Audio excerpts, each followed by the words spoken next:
سب سے پہلے میں یہ سمجھنا چاہتا ہوں کہ میری اور ہمارے ناظرین کی رہنمائی کیجیے کہ دعوت دین بذات خود جو ہے یہ کس قدر اہم ہے، اس کے تقاضے ہم سے کیا ہے؟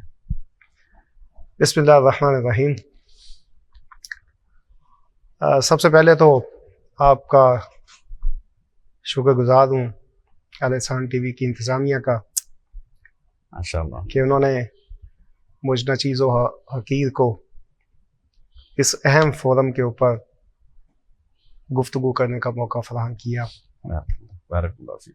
اور اس کے ساتھ پھر جو مینجمنٹ ہے جس میں اسپیشلی جعفر طیار صاحب، اللہ اکبر، ہم تو اس ٹیم کے جس سپاہی ہیں الحمدللہ، جنہوں نے نا اس بڑے خوبصورت موضوع کو آج کی نشست کے لیے مختص کیا ہے الحمدللہ۔ دین اسلام کے حوالے سے دین اسلام آپ کو پتہ ہے ایک ایسا دین کہ جس کے بارے میں اللہ تعالیٰ کی ایک بڑی وضاحت قرآن پاک میں موجود ہے، جی، ان الدین عند اللہ الاسلام، جی، کہ اگر اللہ کے نزدیک اگر کوئی دین ہے اسلام، وہ دین اسلام۔ سبحان اللہ۔ پہلی بات تو یہ انسان کے دماغ میں کلیئر ہونی چاہیے، جی، اس لیے کہ ہم دنیا میں آئے اور دنیا سے ہم نے واپس جانا ہے۔ جی، واپس کس کے پاس جانا ہے؟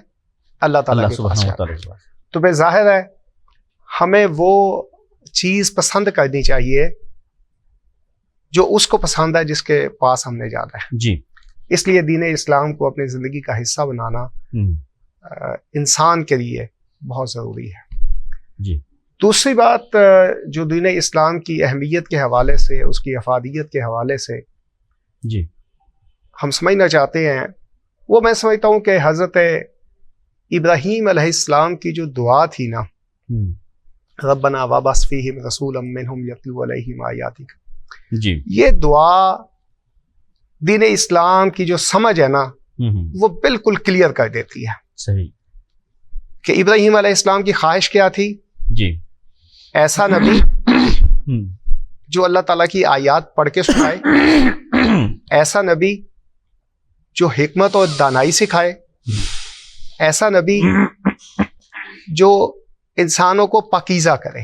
جی، یہ جو تین چیزیں ہیں نا انسان کی زندگی میں، چاہے وہ دنیا کے کسی حصے میں رہ رہا ہو، جی، از حد ضروری ہے جی، ایک اچھا انسان بننے کے لیے، جی، اور ایک اچھے انسان سے ایک اچھے معاشرے کو بنانے کے لیے جی، بہت ضروری ہے کہ انسان پاکیزہ ہو۔ جی، شاید گندگی کو کوئی پسند نہیں کرتا، جی، ہمیشہ صاف ستھری چیز کو، آپ کھانا کھاتے ہیں، جی، آپ کی کوشش کیا ہوتی ہے؟ اچھا کھانا۔ جی، آپ ٹریول کرتے ہیں، جی، آپ کی کوشش کیا ہوتی ہے کہ اچھی سفر گاڑی پہ آسان ہو، سفر صحیح ہو، سواری سب اچھی کچھ ہو، ہے، ٹھیک ہے۔ آپ باہر جاتے ہیں تو آپ اس جہاز کو چوز کرتے ہیں جس کا معیار اچھا ہوتا ہے۔ معیار اچھا ہو ہر لحاظ تو اس لیے پاکیزگی انسان کی زندگی میں بہت ضروری ہے۔ جی، اور یہ پاکیزگی کہاں سے آئے گی؟ جی، اب اگلا سوال آتا ہے اس دین کو سمجھنے کے لیے، جی، وہ پاکیزگی ہمیں قرآن پاک کی آیات سے آئے گی، جی، جن کے بارے میں دعا یہی تھی کہ اللہ تعالیٰ ایسا نبی ان میں سے، انسانوں میں سے بھیج دے جو ان کو تیری آیات پڑھ کے سنائے۔ پھر یہیں پہ بس نہیں ہے کہ صرف آیات پڑھ کے سنائے، لَقَدْ كَانَ لَكُمْ فِي رَسُولِ اللَّهِ أُسْوَةٌ حَسَنَةٌ۔ یہ ہے وہ بڑا اہم مرحلہ کہ خالی صرف سنانا نہیں ہے، عملی طور پر خود بھی نمونہ ان کے سامنے بننا ہے اور سارے انسانوں کو دعوت دینی ہے کہ اس نمونے کو اگر اختیار کریں گے، یہ نمونہ کس کا ہے؟ دین اسلام کا۔ جی، اور دیکھیں اس لیے بھی دین اسلام بڑا اہمیت کا حامل ہے کہ نبی کریم صلی اللہ علیہ وآلہ وسلم کی ساری زندگی، چاہے وہ مکہ کی زندگی ہے، چاہے مدینہ کی زندگی ہے، یا مکہ کے اندر بچپن کی ہے، لڑکپن کی ہے، جوانی کی زندگی ہے، اتنی زبردست زندگی جی، کہ اپنے تو تعریف کیا ہی کرتے ہیں، بیگانے بھی، جی، چاہے وہ حبشہ کے دربار میں کیوں نہ گئے ہوں، جی، بالکل، مکہ والے، جی بالکل وہ بھی یہ بات کہنے پر مجبور ہو گئے تھے. جی اچھا جناب مجسب، یقیناً اس میں کوئی شک نہیں ہے کہ دین اسلام ایک خوبصورت اسلام ہے. اس کے جس پہلو کو دیکھا جائے تو وہ سارا، اور آپ صلی اللہ علیہ وسلم نے جو ہے اس پہ عملی طور پہ پریکٹیکلی جو ہے نا، جو آپ کی سیرت کی آپ کے ساتھ بات کر رہے ہیں، ہم بات کرنا چاہ رہے ہیں اس کے ابلاغ پہ، اس کی دعوت پہ. یعنی ایک تو یہ ہے کہ ہم نے خود عمل تو کرنا ہی ہے انشاءاللہ، جو اس کی ابلاغ کی، آگے پہنچانے کی، دعوت دینے کی جو بات ہے، جو کہ ذمہ داری ہے، وہ کس قدر اہم ہے، میں اس پہ آپ کی رائے لینا چاہتا ہوں. دیکھیں جہاں تک بات ہے نا، بات آگے پہنچانے کی، جی وہ بھی نبی کریم صلی اللہ علیہ وسلم کی ایک بہت پیاری حدیث مبارکہ ہے، بلغوا انی ولو آیا. ٹھیک.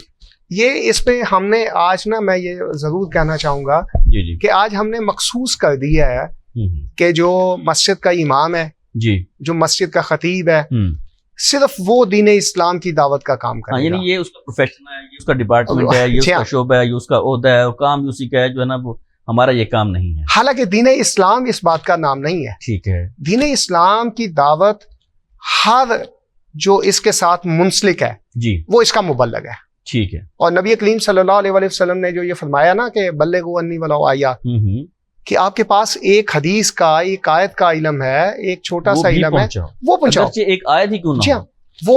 وہ یہ نہیں کہا کہ خطیب ہی پہنچائے، وہ یہ نہیں کہا کہ مدرس ہی پہنچائے، وہ یہ نہیں کہا کہ امام ہی پہنچائے، بلکہ ہر مسلمان کے لیے. ٹھیک ہے. اس لیے جب یہ ہر بندہ اپنا فریضہ سر انجام دے گا دعوت دین کو پھیلانے کا، جی تو پھر یقیناً اس کی دعوت میں تشنگی کوئی نہیں ہوگی.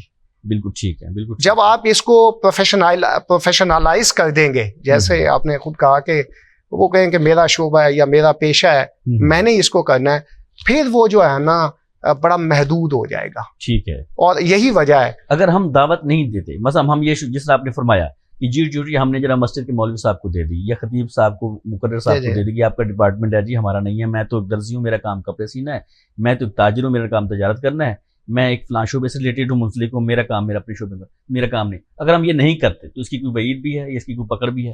دیکھیں ایک بنی اسرائیل کی روایات میں گو اس کی صحت کے اوپر کچھ معاملے ہیں، لیکن وہ اس کو سمجھنے کے لیے نا کافی ہیں کہ ایک آبادی کی طرف بھیجا کہ وہاں پہ جا کے بڑے گناہگار لوگ ہیں، اللہ کے بڑے نافرمان ہیں، تو عذاب نازل کر دیا. ٹھیک ہے. تو جب وہ عذاب دینے کے لیے فرشتہ آ رہا تھا، اس نے دیکھا ایک بندہ اللہ کی بڑی عبادت کر رہا ہے. جی. تو اللہ کا اصول یہ ہے کہ یہاں تو اپنے بندوں کو وہاں سے نکال لیتا ہے، ٹھیک ہے، جہاں پہ عذاب نازل کرنا ہوتا ہے. جی ٹھیک ہے. وہ ان کو وہاں پہ نہیں رہنے دیتا یا ان کو محفوظ کر دیتا ہے. ٹھیک ہے. تو فرشتے نے جب واپس جا کے کہا کہ جناب وہاں پہ تو تیری عبادت موجود ہے، اس کو دوہرا عذاب دو کہ وہ خود تو بیٹھا ہوا ہے، میری عبادت تو کر رہا ہے، آگے جو ہے نا وہ ابلاغ نہیں کر رہا. ابلاغ نہیں کر رہا. اس لیے ابلاغ کے بغیر یہ پاسبلٹی نہیں ہے، ٹھیک ہے، کہ لوگوں تک دین اسلام پہنچے. صحیح. اب دیکھیں نا، آپ ابلاغ نہیں کریں گے، اب دنیا کے دور دراز علاقے میں کوئی بندہ بیٹھا ہوا ہے، جی اگر وہ اللہ کے پاس جاتا ہے، اللہ اسے کہتا ہے تو نے میرے دین کو کیوں نہیں قبول کیا، وہ کہتا ہے مجھے تو پتہ ہی نہیں چلا.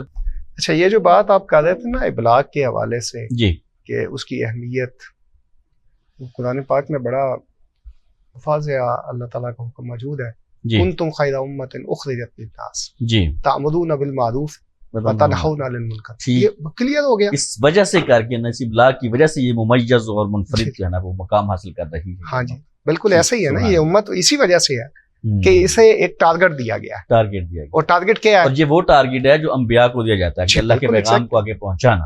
اللہ کے پیغام. اللہ اکبر.